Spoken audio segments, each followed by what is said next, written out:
Hi, I'm Rachel Bailey, and this is another episode of 2 Tips in 3 Minutes, where I'll give you effective, if not intuitive, strategies for handling frustrating behavior in a respectful way. Today I'm going to talk about how to handle it when you ask your child to do something and he says, I don't feel like it, or just plain, no. When a child says that, we may feel angry, helpless, and probably pretty resentful since we do things all the time that we don't feel like doing. So what we try to do is we use our power to motivate cooperation. We threaten to take away things or we offer rewards. We want to show them that we're boss and that they have to listen to us. But often that doesn't work, and it almost definitely doesn't motivate long-term positive cooperation. And that's because it doesn't solve the real problem under the behavior. Because kids don't say, I don't feel like it, or no, for no reason. They say no because maybe they don't know how to do what we ask. So cleaning their room might be overwhelming and they don't know how to fit it in with everything else they have to do. Or they may be angry at us and want to get back at us, and they know that saying no will push our buttons.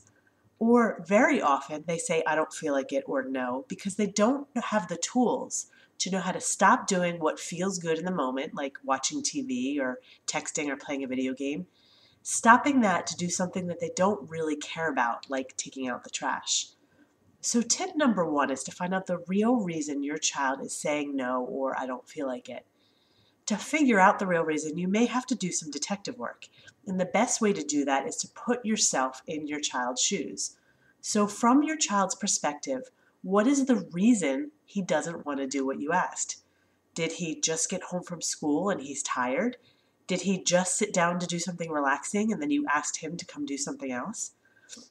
Sometimes you can even ask your child why he or she is saying no. But the key is to ask without judgment, because there's a big difference between why won't you take out the trash and why won't you take out the trash? One is judgmental and the other is curious. Judgmental leads to defensiveness and defiance and disrespect, and curious leads to answers. So once you've found out the real reason he's saying no, you can move to giving him the skills to overcome the problem. And that's tip number 2.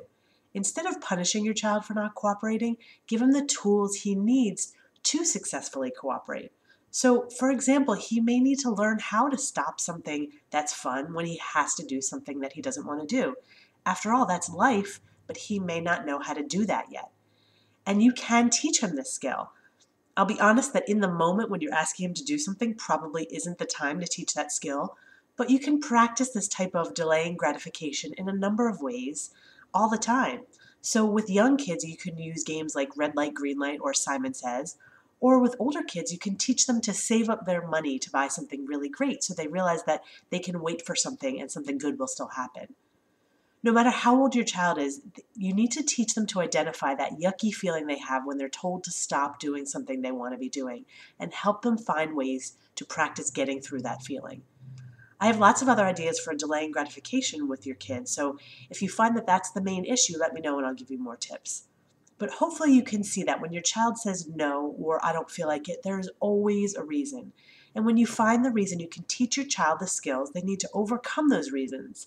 And when you do that, not only will you motivate cooperation, but you'll be giving your child the tools to become an adult who thrives. So those are 2 tips for responding to a child who says no or I don't feel like it. If you have any questions you'd like me to address in an upcoming 2 Tips in 3 Minutes, just reply to this email and let me know. And of course, if you have any other thoughts or questions, I'd love to hear from you. See you next time.